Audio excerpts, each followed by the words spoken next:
Hello, my name is Malini, and those of you who are from West Windsor, you probably might have seen me in tennis, soccer.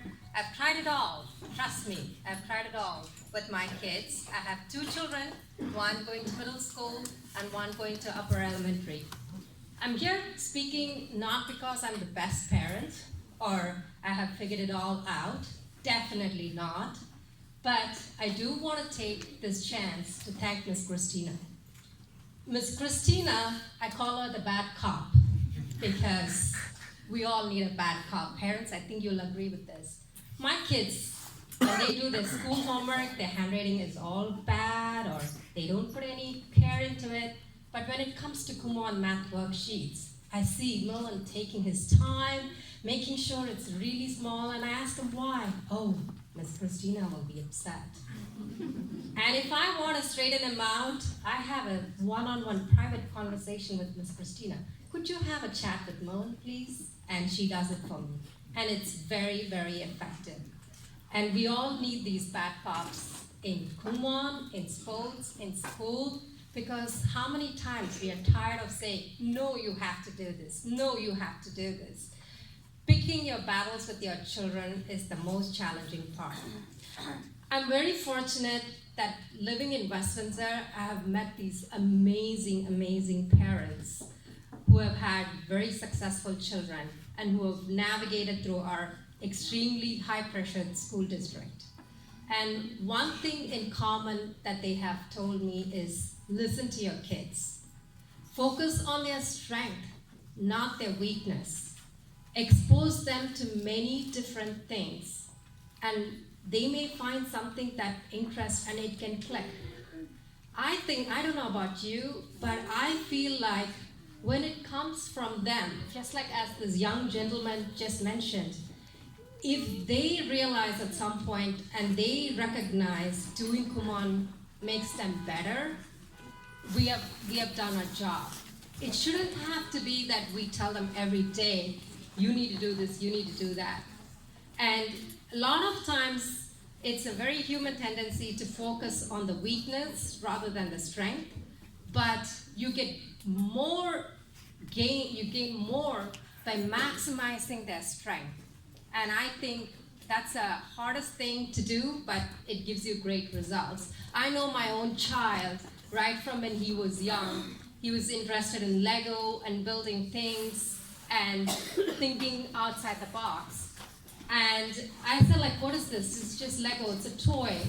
And what is it going to benefit him? But today I am really proud. I'm really proud of my child because he competed in a tournament where there were 80 teams. And the robot he went against 8th graders. And his robot came to the 6th place. And, well, Miss Christina, I'm sure you're going to be upset because he skipped many Kumon lessons. He skipped his tests were not the best. But I let him do that because I knew that was his passion. When kids do things with passion, they achieve great success on their own. And I tell my children, and being in workforce, that a lot of times, 90% of the times, things don't go the way you plan. Everybody agrees with me on that, right? 90% of the time, things don't go the way you plan. What is important is how do you survive when things don't work out? We have to teach the children how to be resilient.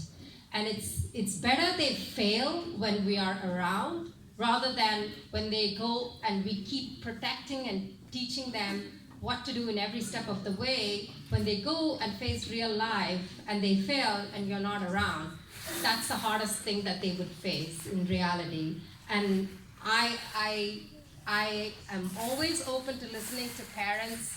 I take input from parents. It's not just comparing whether your child has a purple bag or a black bag or a yellow bag in Kumon, but I think we need to take it a little bit further and see what is working for a parent. How is this child so good? I have many friends sitting here who have gone through such challenges but come out so good. But I think listening to what they have to say is very important. and not just focus on comparing your child or forcing them to do things, I personally feel like doesn't get them anywhere. And when they go to real life, it's not going to help them much. But please focus on the positive and the strengths of their children.